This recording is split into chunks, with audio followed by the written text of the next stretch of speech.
Apa itu literasi digital? Perkembangan internet merupakan perwujudan literasi digital, yakni penggunaan perangkat teknologi, informasi, dan komunikasi. Literasi digital merupakan kecakapan yang tidak semata-mata melibatkan kemampuan menggunakan perangkat teknologi informasi dan komunikasi, tetapi melibatkan pula kemampuan bersosialisasi, kemampuan pembelajaran, kemampuan berpikir kritis, kreatif, serta inspiratif sebagai kompetensi digital. Setiap individu tentunya perlu memahami bahwa literasi digital adalah salah satu hal penting. Mengapa literasi digital penting? Alasannya, karena dengan adanya pemahaman dan penerapan literasi digital akan membuat individu dapat berpartisipasi di era dunia modern sekarang ini dan menciptakan sebuah tatanan masyarakat dengan pola pikir dan pandangan yang kritis kreatif, sehingga mereka tidak akan mudah tertipu yang berbasis digital seperti menjadi korban informasi hoaks. Literasi digital terbagi atas 4 pilar utama. Pertama, digital skill atau kecakapan digital. Kedua, digital ethics atau etika digital. Ketiga, digital culture atau budaya digital. Dan keempat, digital safety, cyber security atau keamanan digital. Digital skill. Digital skill adalah kemampuan individu untuk secara efektif dan kritis menavigasi, mengevaluasi dan membuat informasi dengan menggunakan berbagai teknologi digital.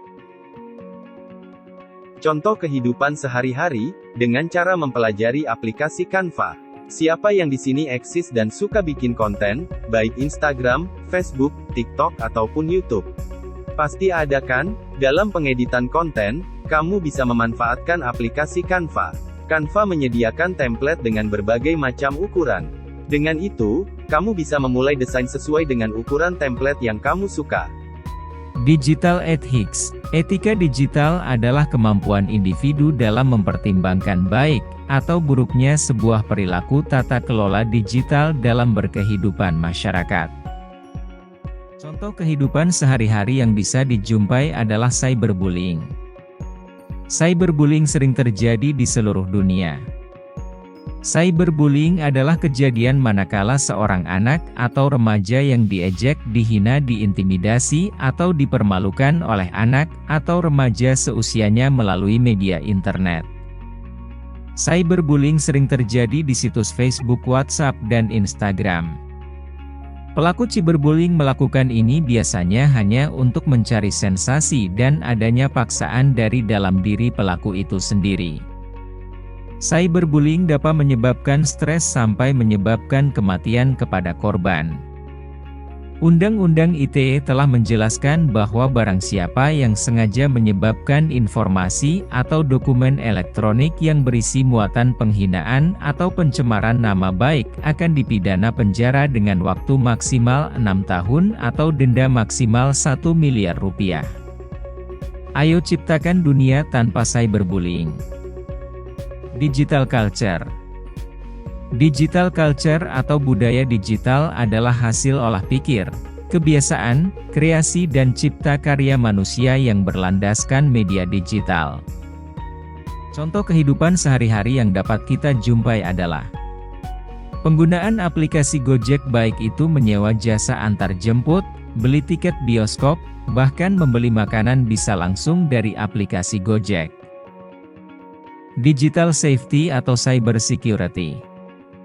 Digital safety atau keamanan digital adalah kesadaran individu untuk melindungi informasi dari terjadinya tindakan kriminal, cybercrime, terhadap sumber daya digital.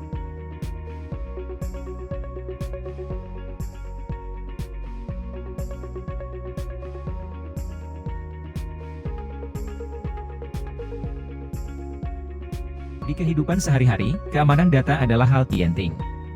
Bagaimana caranya mengamankan data? Kuncinya itu selalu waspada atau apapun yang kita buka, atau apapun pesan yang kita dapetin selalu waspada dengan cara ngelakuin hal-hal simpel ini. Misalnya pas lagi browsing internet jangan gampang tergoda sama iklan yang suka muncul di mana-mana saat kita naik ojek online, pastiin kalau data abangnya sesuai sama aplikasi. Terus buat yang suka belanja online saat melakukan transaksi perhatikan tokonya mencurigakan atau enggak. Toko juga mesti diperhatiin aman apa enggak buat masukin datanya kita, apalagi buat yang paling penting yaitu tempat naruh duit kita pilih layanan namanya udah tiar-tiar caya dan ada fitur-fitur keamanannya. Makanya biar lebih aman ada beberapa hal yang harus kita perhatikan. Yang pertama adalah password kita. Contoh bagusnya adalah kita bisa pakai email dan password beda untuk setiap kebutuhan kita, dan jangan lupa bikin password kalian sesulit mungkin. Karena para hacker bisa bobol password kayak gini dalam waktu kurang dari 1 detik. Kurangi juga penggunaan NMPN atau Wi-Fi gratis yang tiar-tiar caya, dan perhatian juga website resmi perbankan kita.